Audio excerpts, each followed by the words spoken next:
Au Mozambique, expulsion d'une activiste pour manifestation illégale. Au cœur de la décision, une affaire d'interdiction de port de mini-jupe.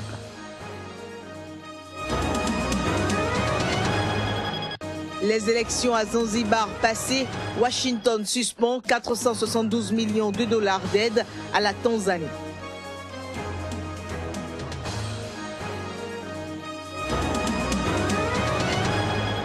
La Colombie se prépare pour des négociations avec la guérilla de l'ELN. L'objectif est de mettre fin à plus d'un demi-siècle de conflit armé en Colombie.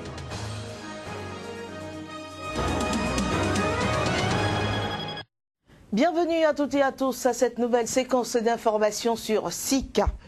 À Djibouti, le président sortant Ismaël Omar Guelleh, au pouvoir depuis 1999, se représente pour un 4e mandat lors d'un scrutin boycotté par les partis d'opposition historiques. Un scrutin prévu le 8 avril 2016. Les détails.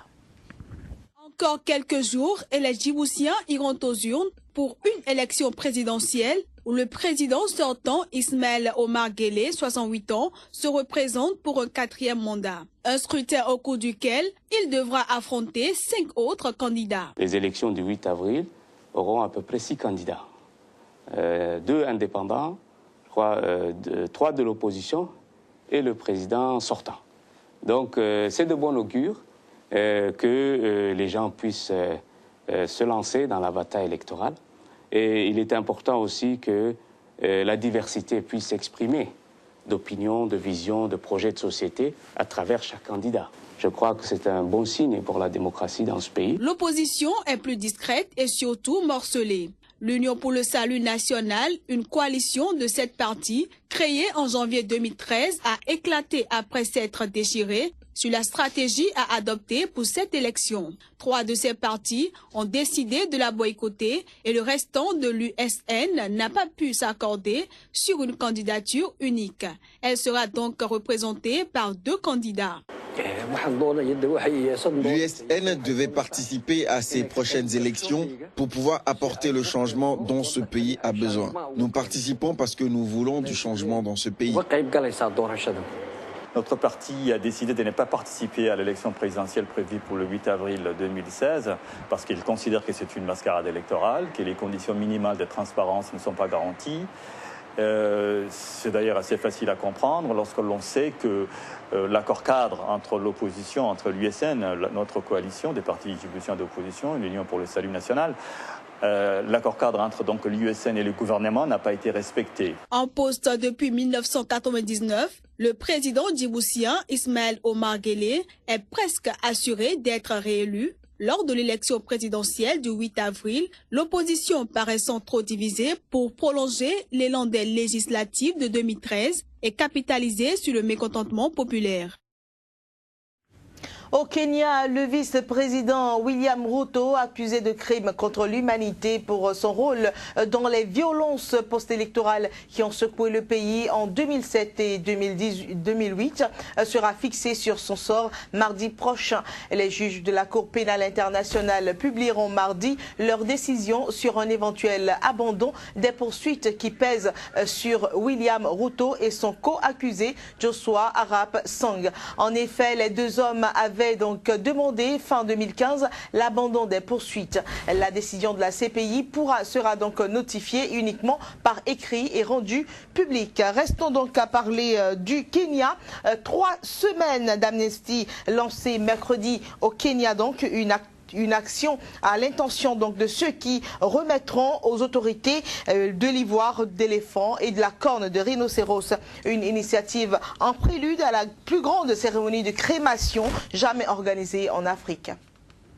105 tonnes, c'est la quantité d'ivoire prévue pour la crémation le 30 avril au Kenya. À l'occasion, sera aussi brûlée 1,35 tonne de cornes de rhinocéros.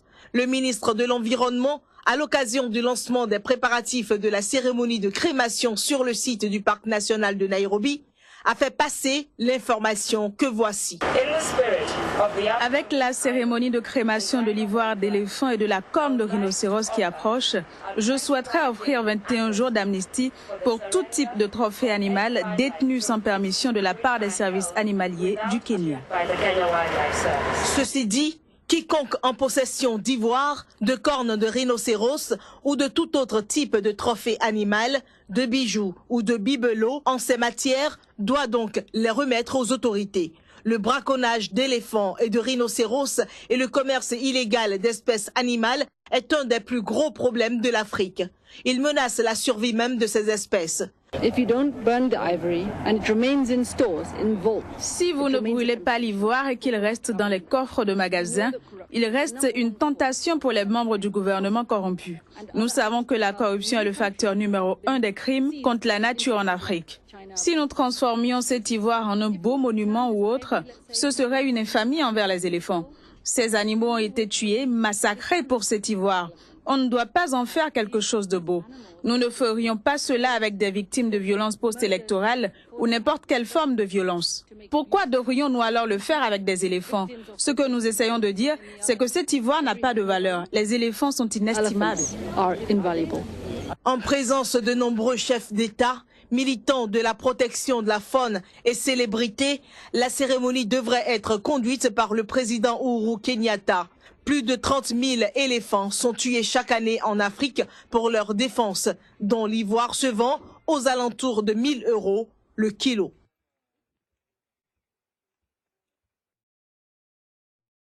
Et les États-Unis ont annoncé mardi la suspension d'une aide de 472 millions de dollars, soit 422 millions d'euros à la Tanzanie. Et ceci à la suite des élections controversées dans l'archipel semi-autonome de Zanzibar.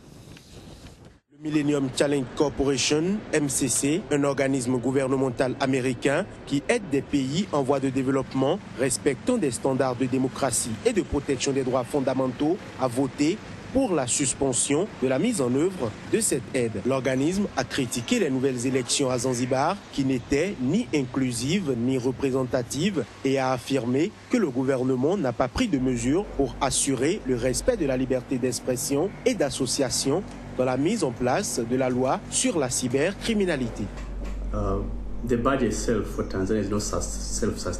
Le budget de la Tanzanie n'est pas autonome. Ses propres ressources ne sont pas suffisantes pour couvrir toutes les dépenses. Donc la plupart du temps, on a besoin de financement externe, que ce soit des prêts ou des subventions.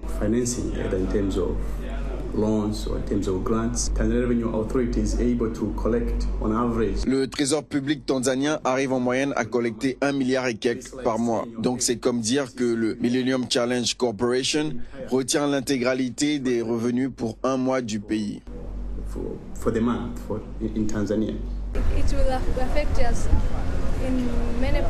Ça va nous affecter, ça causera beaucoup de problèmes, mais on ne peut pas le voir tout de suite. Dans 1 an ou 2, on verra à quel point cette décision du MCC aura affecté le pays. Cette aide financière était destinée à améliorer l'accès à l'électricité pour la population. Le parti au pouvoir en Tanzanie, le Chama Cha Mapinduzi, a remporté sans surprise les élections présidentielles et législatives du 20 mars à Zanzibar, boycottées par l'opposition et critiquées par les pays occidentaux. Ces élections s'étaient tenues le 25 octobre, en même temps que celles sur la partie continentale de la Tanzanie. Elles avaient été annulées par la commission électorale, prétextant des fraudes massives, alors que l'opposition s'était déclarée vainqueur. Le président sortant, Ali Mohamed Shein, a été réélu et a pris ses fonctions la semaine dernière. Au Mozambique, les autorités du pays ont annoncé hier l'expulsion d'une militante féministe espagnole. Il lui est reproché d'avoir participé à une manifestation jugée illégale. La dite manifestation serait liée à l'interdiction dans certaines écoles du port de mini-jupes. Images son. À l'aéroport international de Maputo, seules les larmes ont manqué. L'émotion était très forte. L'Organisation pour la défense des droits des femmes, la Marche mondiale des femmes, est sommée de se séparer d'un de ses membres. Je suis expulsée aujourd'hui du Mozambique, prétendument pour avoir participé à une activité qui a eu lieu près d'une école secondaire. et dans laquelle nous dénoncions le harcèlement sexuel dont les jeunes filles font l'objet à l'école. Toute la procédure est remplie d'irrégularités. D'abord, je n'ai pas été notifiée. Puis les notifications ont été faites par téléphone, parfois avec des menaces. Et samedi soir, ils ont envoyé la police chez moi. Ses collègues restent sous le choc. Voir Eva se faire expulser du pays de cette manière et d'une forme aussi violente, cela nous blesse au plus profond de notre cœur. Son avocate n'en est pas moins scandalisée. Elle espère que justice sera faite. Nous avons ici des personnes qui ont violé 8 enfants et qui n'ont jamais été expulsés. Et ils vont bientôt sortir de prison et pouvoir circuler librement. Mais lorsqu'il s'agit d'une femme qui lutte pour 11 millions de femmes, le traitement n'est pas ce qu'il devrait être. Que la légalité soit rétablie, car toutes les procédures légales ont été violées. Une pièce de théâtre de rue critiquant la décision de plusieurs écoles de Maputo d'interdire le port de mini-jupes. C'est la manifestation publique qui aura valu à l'activiste son expulsion. Même sans elle, ses pairs s'engagent à poursuivre le combat. En Afrique du Sud, la Cour constitutionnelle a reconnu ce jeudi même le président Jacob Zuma coupable de violation de la Constitution dans l'affaire de sa résidence privée. La plus haute instance juridique d'Afrique du Sud estime que Jacob Zuma n'a pas fait respecter ni défendu ni suivi la Constitution. Lui donne donc 45 jours pour rembourser une somme à déterminer dans le Trésor par le Trésor public. Cette somme doit représenter le coût raisonnable des travaux non liés à la sécurité réalisés à Nkandla, c'est-à-dire uniquement le centre pour visiteurs, l'enclos pour bétail, le poulailler et la piscine qui ont été donc payés par le contribuable. Nous poursuivons ce journal en mettant le cap sur la Colombie très rapidement. Ouverture de pourparlers de paix avec l'ELN.